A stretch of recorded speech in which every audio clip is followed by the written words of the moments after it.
In an interview, so there's what we call the rule of three. So make sure your answers are brief, articulate, and structured. Okay, so makita man ninyo sa mga interviews, di ba? Meron yun siyang pattern. So you try to research na kung dili yun mo, kung dili yun ako ma-construct ang tarong, it's because maunta ako ang nervousness, no, dili ko maging confident. You try to research no how an interview like for this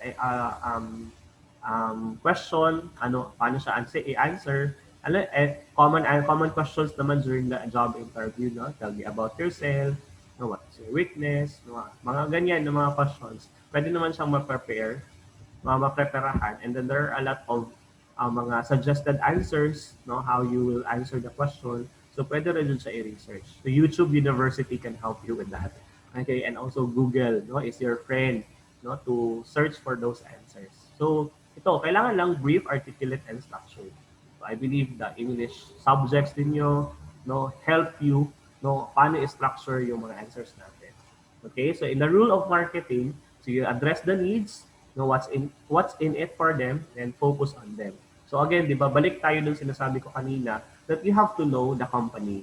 And also the qualification so that you'll be able to address the needs, no, based on the question, how can you what will say for example the question is what will you contribute to the company. Okay, so you can research about the company. Ano ba yung mga like siguro problems encountered o yung mga products or mga deliveries nila na ginagawa. Okay, what's in it for them, and then focus on how you're going to contribute to that company based on the question. So yun, address the needs, what's in it for them, and focus on. Okay, so because there are types of interview questions. So once ma-interview ka, so naman sila yung mga kanang kumbaga preliminary questions. Okay? And then pagka humanhantod sa maging ano na, maging complicated na siguro ang questions na kailangan na of critical thinking skills no, para ma-answer. So there's what we call simple questions. So a question that requires no either yes or no, no a simple answer, one word lang na answer. So they mainly serve to verify info on your resume and prepare you for more rigorous questions ahead. So yun, tignan nila ang resume, so mga yes or no question lang or one word answer, no, para ma-verify to kung katong imuhang resume kabalo ba jud ka ato. Okay? How long did you work for the previous company? Do you drink or smoke? When did you graduate from college? So, mga ganun na mga questions. So mga paunsa lang sana, preliminary questions. No? Pampawala og pulba during the interview.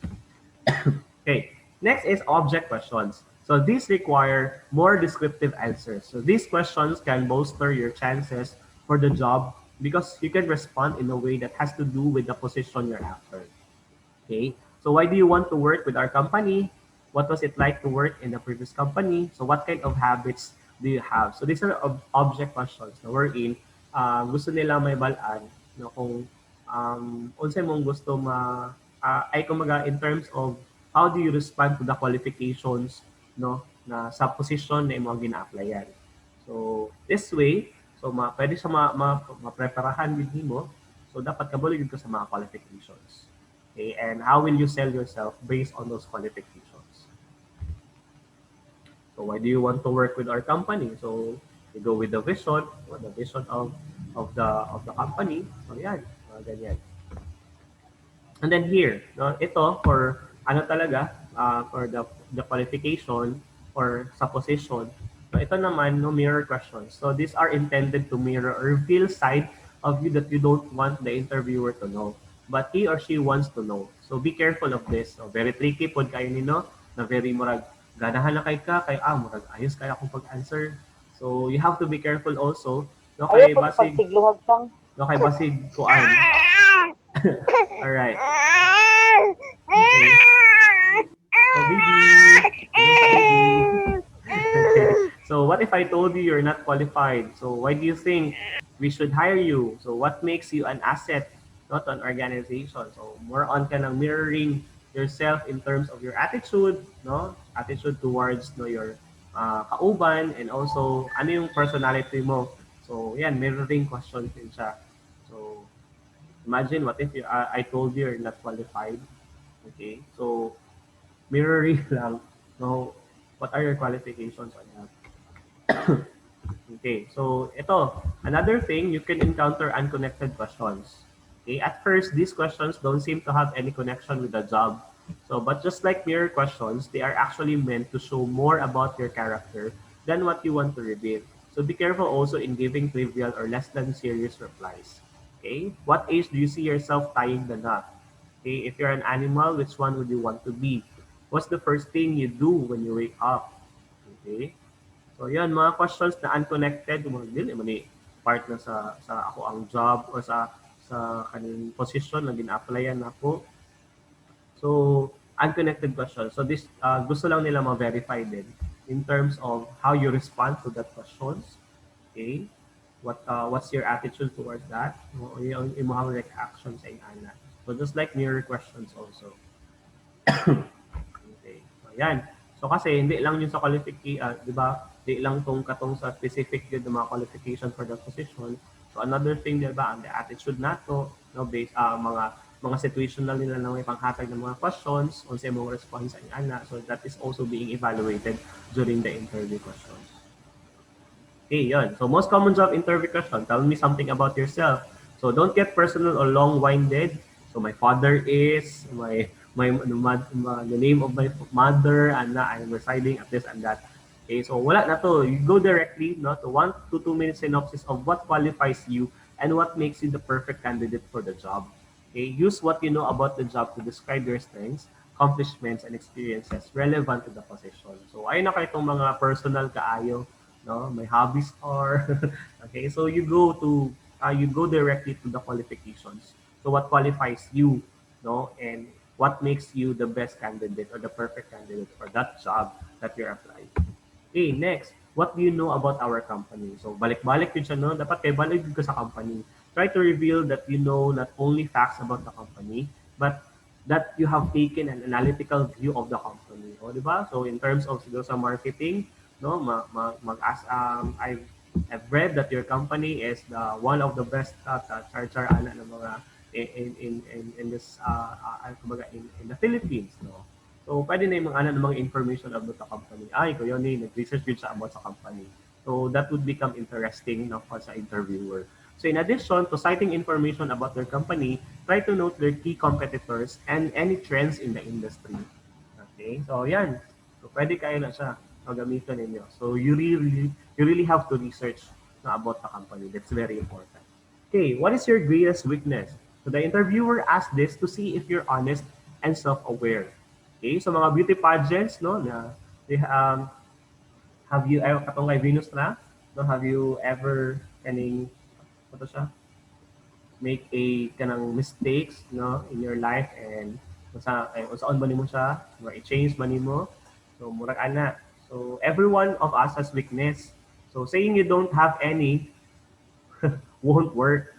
No, there's no major problem I encounter in my life because I love my family and all that, something like that. Okay, so murag ang dating ana is that you're a perfect person, no? Kay wala kay pagkakamali. Okay? So every one of us, no, dili man ta perfect. Namo sa mga weaknesses. Sabay mong weakness, maluya ba dayon kag makita nimo sa Char. Okay. So yun. So lahat tayo admit no that we have weakness. But then the best way to answer is to think of a weakness you've already taken steps to remedy. So give concrete examples of what you're doing to improve. Yan. So yung weakness mo, no, ano yung mga ginawa mo to improve that one and to overcome that weakness and it now becomes your strength. Okay? So yun. So pwede yung ato. No? So admit good that we have weaknesses. Dili tatong pina beauty pageant na there's I won't change anything no in my past or something like that. Okay? So we've learned from our past, so that's why we take into steps na ma-improve siya. So in the present, no, it becomes now your strength. Okay, why should we hire you? So don't be afraid to say that you're the best person for the job. Ayaw, confident yun na ikaw jud ang best ma-fit yun sa job. So back up your answers with why and how you can help them. And sell them with your experience and passion.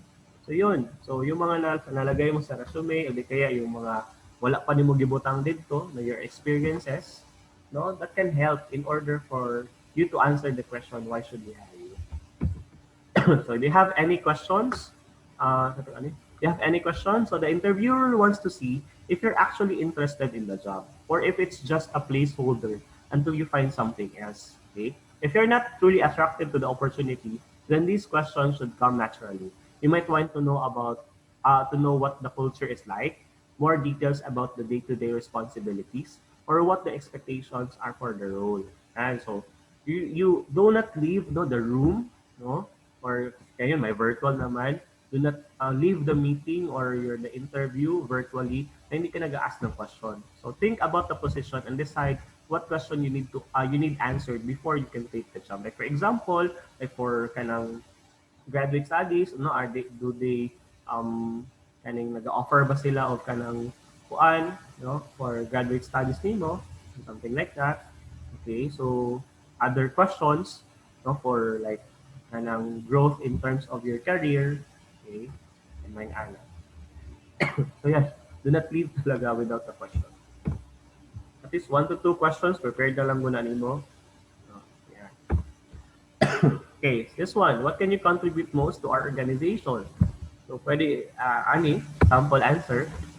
Over and above well appreciated and commended performance in the university and during my on-the-job training or internship, I work harder and am more committed to work than the most people. So next to my relationship to God and my family comes my work. Di ba? Kuyo kaayo. Saro dili mapasar. Saro dili makuha ang kuan ang position. So imuha na jud kay na. Imagine that answer to the question, what can you contribute most to our organization? So, kahilak yung tagok ang HR ana. Right. Okay, so most common interview mistakes. So, we have to bear this on our minds na this is according to PMAP, no? An organizations, no, of kind of mga companies. No, by the way, the UM is best employer siya, no, in the Mindanao, no, na category. Okay, naging national finalist siya sa best employer. Okay. So ito, most common mistakes during the interview is ito, answering cell phone or texting. Okay? Dressing inappropriately, 69%. So once we go to an interview, so kailangan, no, we dress appropriately. So on Component C seminar, we will be discussing on personality development. So yung mga how to dress, no, during the interview. So yan, gagawin natin yan siya. Appearing disinterested. So yan, walang motivation. Okay? So, wala siguro kapamahaw o kapaliod to matong na wala ang interest. Okay, appearing arrogant. Ayan. So, dapat dili kayo tama pride, no? Kay nangita mo tag trabaho.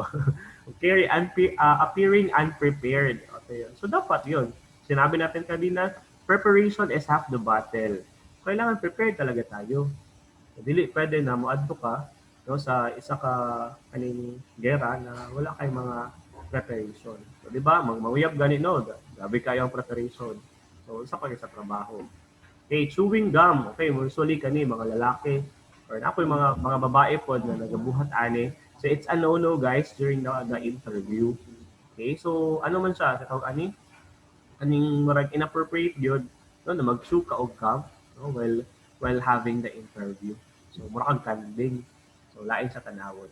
So, not providing specific answers. So, yun, no? Do not go, I always have the specific answer to the questions, not generic.